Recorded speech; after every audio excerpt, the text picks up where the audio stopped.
With new head coach Chuck Fairbanks up front, the New England Patriots began their season of '73 with many questions yet to be answered and much hard work separating them from Coach Fairbanks' goal of instilling his own hard-nosed enthusiasm as the spirit of Patriots '73.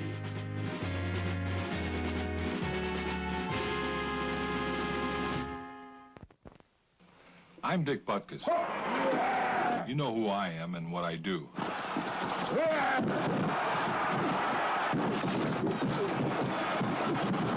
But I want to talk to you about something else besides football right now. I want to talk to you about the Army's new 2-year enlistment option and what it means to you, because you're the one who can get the most out of it. The deal is this. Instead of the usual 3 or 4 years, you can now sign up for just 2 years in today's Army and still have a choice. You can pick the job training you want, or you can even serve in Europe. Now, any middle linebacker worth his lumps can read that option. It says go for 2 in today's Army. Why not talk it over with your Army representative? He's listed in the yellow pages under recruiting, or call this number toll-free.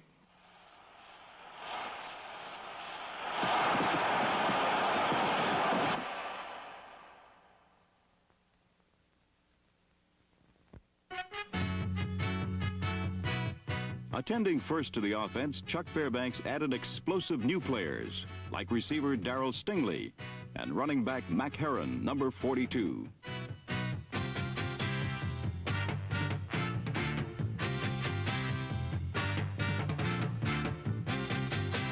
New muscle up front from John Hanna and Leon Gray powered up the running game.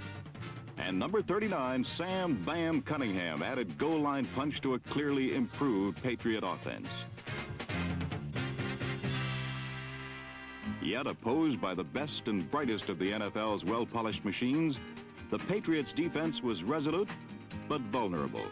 And throughout the first half of the season, the team's clear improvement could not always be seen on the scoreboard.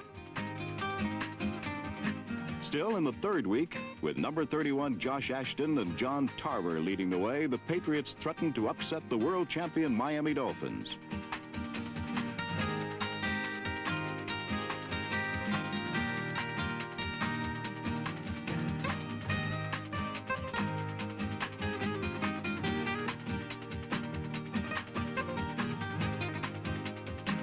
Reggie Rucker, number 33, and Randy Vataha, number 18, found open spaces in Miami's tight zone, and the Patriots' offense rolled up the second highest point total of the season against the famous no-name defense of the world champions.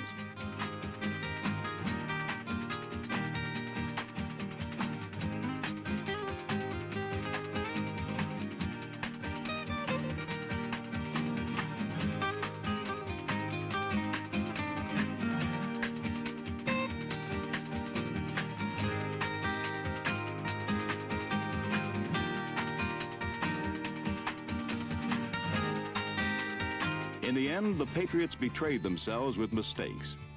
The kind of killing mistakes that can quickly turn a tight fourth-quarter battle into a one-sided game.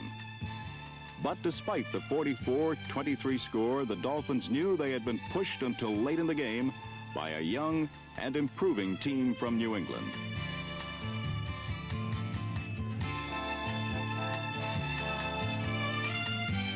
As Coach Fairbanks pointed out, mistakes cost us a lot all the way through the 1973 season. But in a way, they were as encouraging as they were deflating, because they were the ambitious mistakes of a young team. Polish always comes with practice, but you can't win unless your guys are willing to give it everything.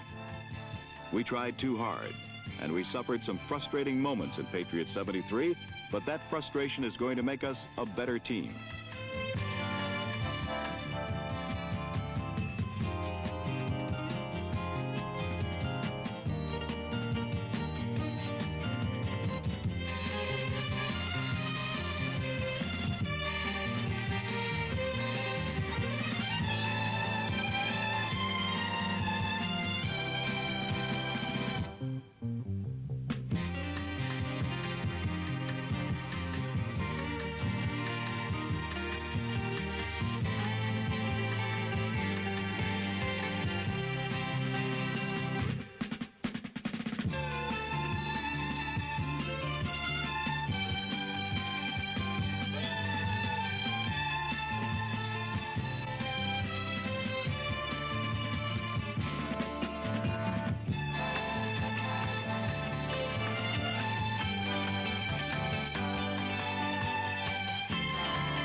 It was the Patriots' stubborn refusal to yield to frustration that brought them their first taste of victory in the fourth week of the season against the Baltimore Colts.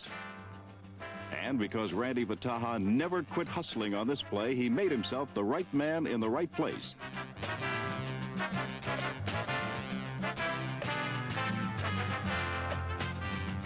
But it was a combination of controlled mayhem on special teams and consistent offensive pressure which eventually earned the 24-16 victory.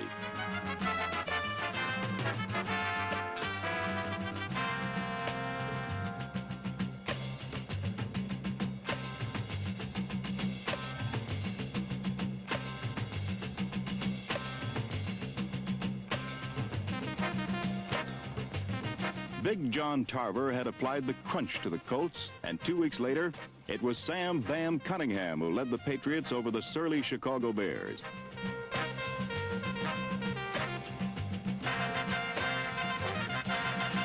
Though it was not a thing of beauty, it was, nevertheless, a 13-10 triumph.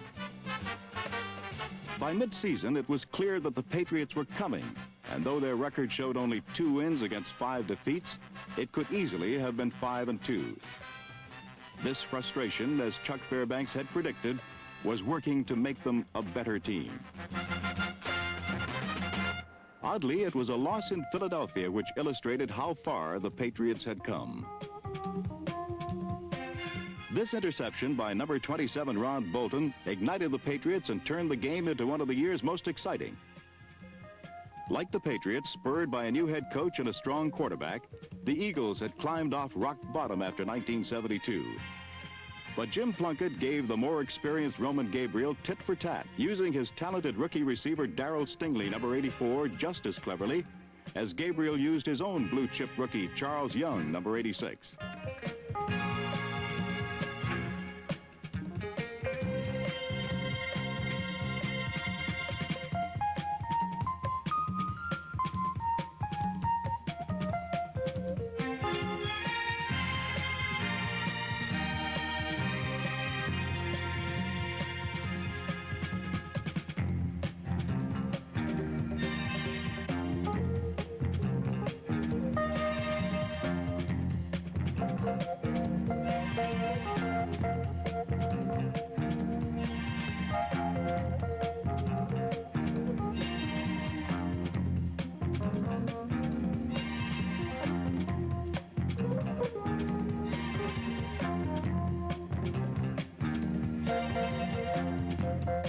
But it was the Patriots' running game which yielded the advantage for Plunkett and company.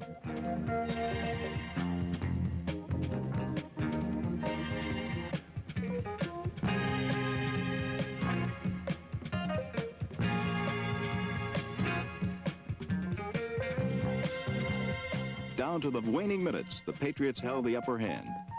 And then, another error cost them a 24-23 defeat in a game that Coach Fairbanks listed among the ones that got away in Patriots 73.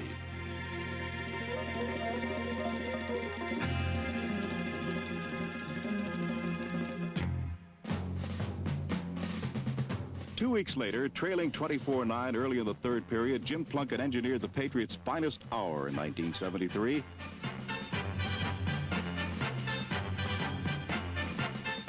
Hitting tight end Bob Windsor for a 28-yard score and Reggie Rucker for a 63-yarder, Plunkett added a 2-yard touchdown run of his own while completing 18 passes in 32 attempts for 328 yards.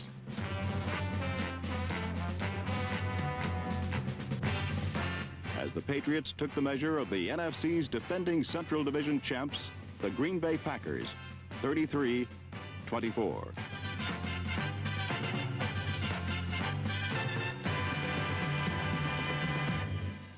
The next week, the Patriots traveled to Houston and the Astrodome, where the Patriots' defense had a field day working over the Oilers.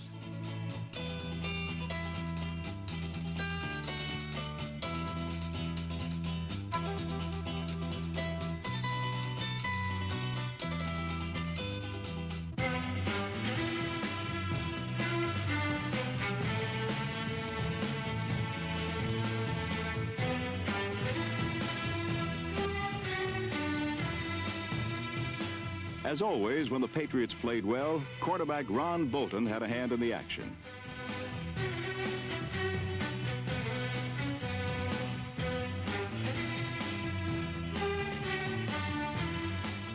And Jim Plunkett led New England to a 32-0 pasting of the Houston Oilers.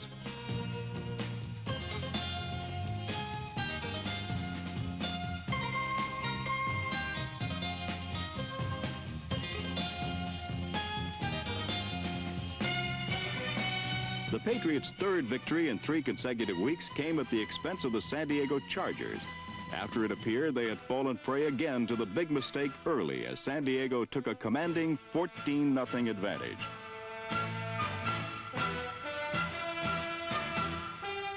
Yet, as they had done so often in 1973, the Patriots countered the big mistake with the big play. And this time it was number 42, Mac Herron, who ignited the comeback.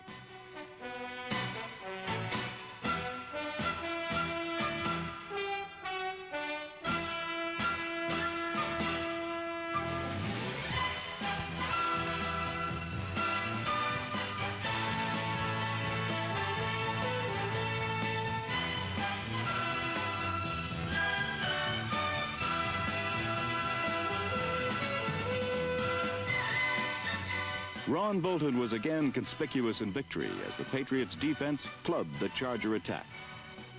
After this comeback victory, it was clear the Patriots were on their way back. Their improvement was pronounced and apparent, even on the scoreboard.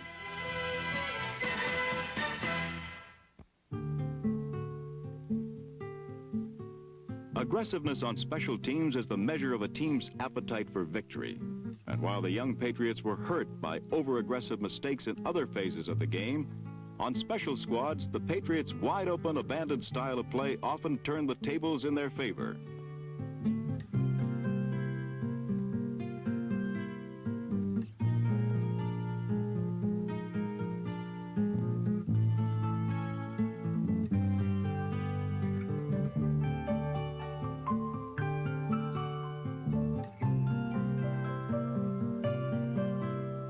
Perhaps the most exciting moments in all of Patriots 73 came when the opposition had to kick the ball away to New England's explosive 5'5" return artist, number 42, Mac Herron, a man who will loom much larger with the new rule changes in 74. Herron amassed 1,092 yards on kickoff returns alone. In combined return yardage, he was by far the most productive return man in pro football.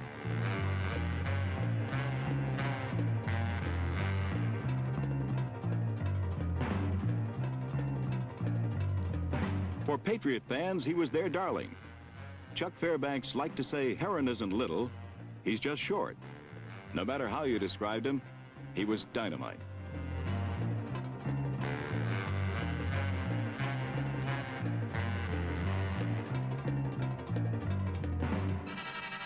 And for the fans, it was Herron who best captured the spirit of Patriots 73. Cut in the style of Charlie Tolar and Buddy Young, his headlong sprints turned into an act of courage every time he touched the football.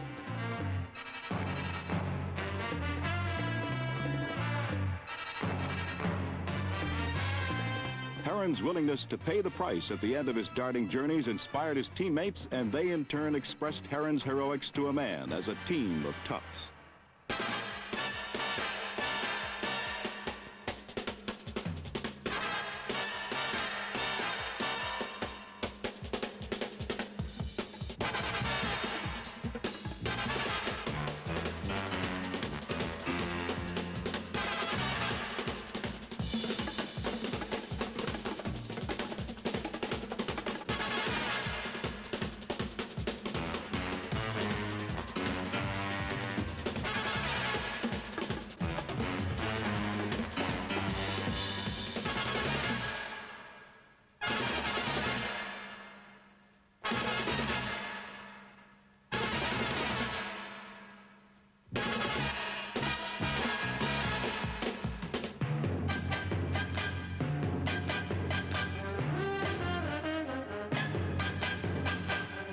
The Patriots' aggressive spirit took root in their youthful defense and gave birth to their swarming tactics.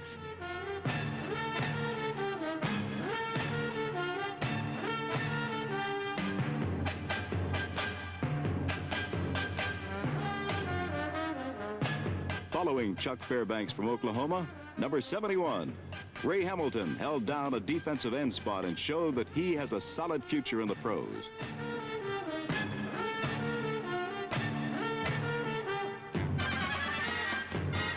Number 85, Julius Adams continued his steady progress toward stardom as an interior lineman.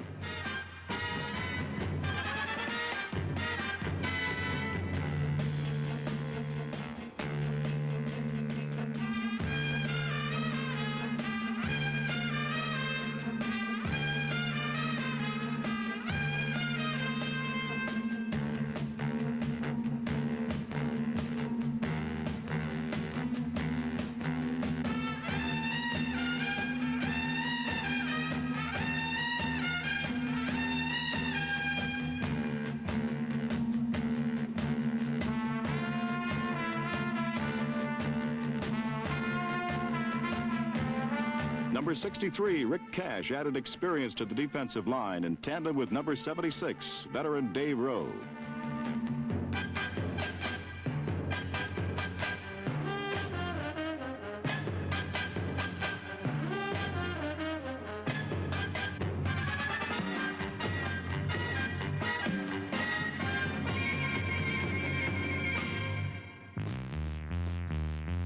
Linebacker was a season-long problem for Chuck Fairbanks. But two men who performed steadily were number 51, Ron Axe, and number 50, Edgar Chandler.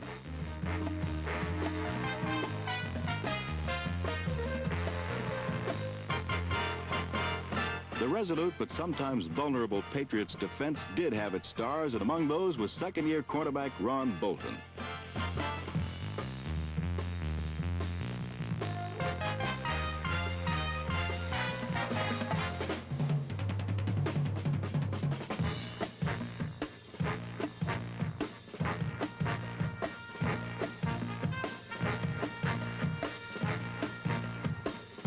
Number 22, Sandy Durko, also played solidly at safety for the Patriots in 1973, and he was joined by George Hoey and Ralph Anderson, who each showed improvement during the campaign.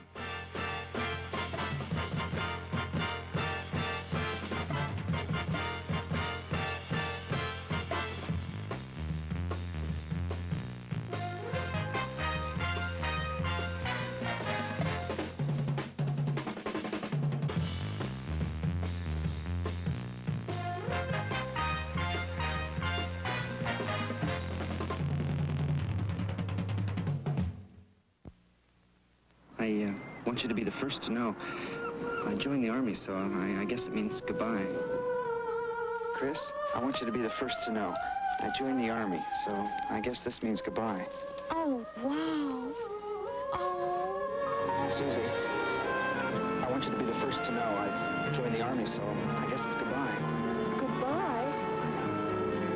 Ginny, I wanted you to be the first to know. I joined the Army, so I guess it's goodbye. Linda, I want you to be the first to know. I've joined the Army, so I guess it means goodbye. Oh, Rod. Ellen, I want you... With the Army's delayed entry program, you can enlist now and take up to 6 months to say goodbye. When did you join? Oh, actually, last July.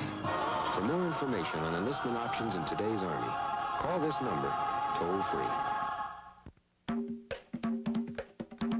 For the past 3 years, offense and Jim Plunkett have been synonymous in New England. But in Patriots 73, Coach Fairbanks moved to strengthen the running game by adding tough and talented rookies John Hanna and Leon Gray to Bill Lenkaitis, replacing the injured John Morris, Sam Adams, Len St. Jean, and Tom Neville in the offensive line. And with Mac Herron, Josh Ashton, and John Tarver carrying the football, the ground game began to look alive.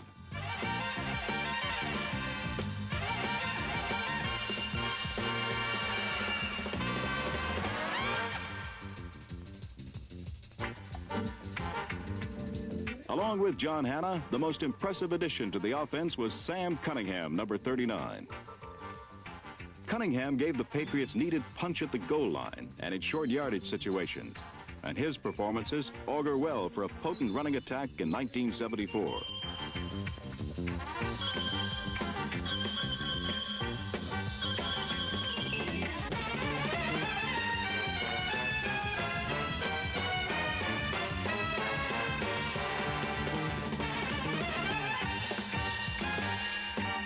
But the passing game was the heart of the Patriots offense, and number 84, Darryl Stingley, was a valuable newcomer as a wide receiver.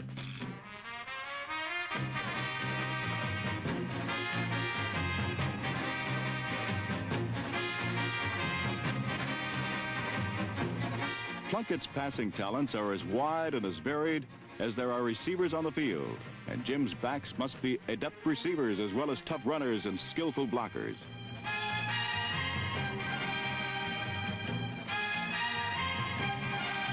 In all three areas, Sam Bam Cunningham showed that he was every inch the measure of a fine athlete.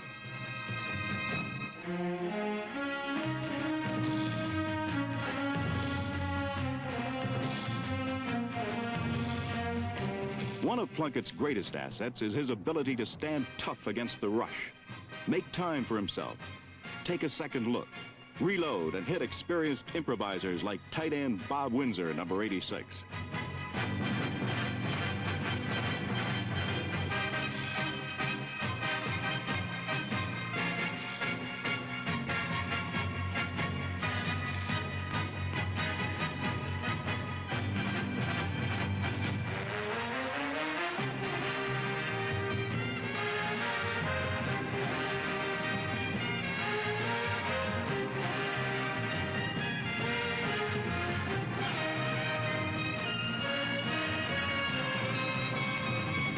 The essence of the Patriots' air attack is in the disciplined patterns and sure hands of number 33, Reggie Rucker, and number 18, Randy Vataha.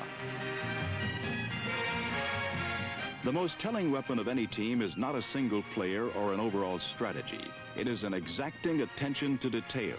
And throughout his first year as head coach of the Patriots, Chuck Fairbanks sought quietly but insistently to see that these PowerPoints were made, fusing the finesse of Plunkett and company and the slam-bam tactics of the Hannahs and the Cunninghams with the heroics of Mac Heron and the poised play of Julius Adams and Ron Bolton, building on the professional enthusiasm and hard-nosed dedication to winning that was Coach Fairbanks' first year's goal.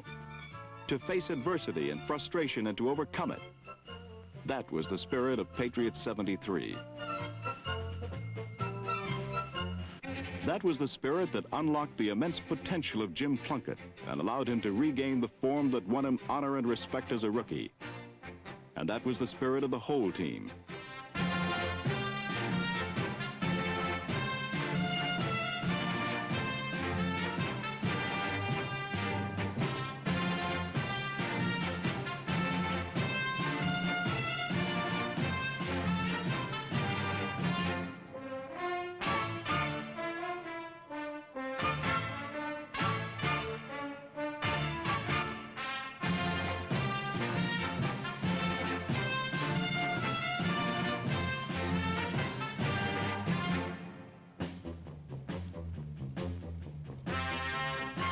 It was the spirit of 73 that set the Patriots charging on the road to a rewarding future. The defense must be shored up to face the league's most demanding schedule in 1974. The offense must be improved. Overall upgrading must be accomplished. Chuck Fairbanks has all of this in his rebuilding timetable. Patriots 73 has been a good foundation.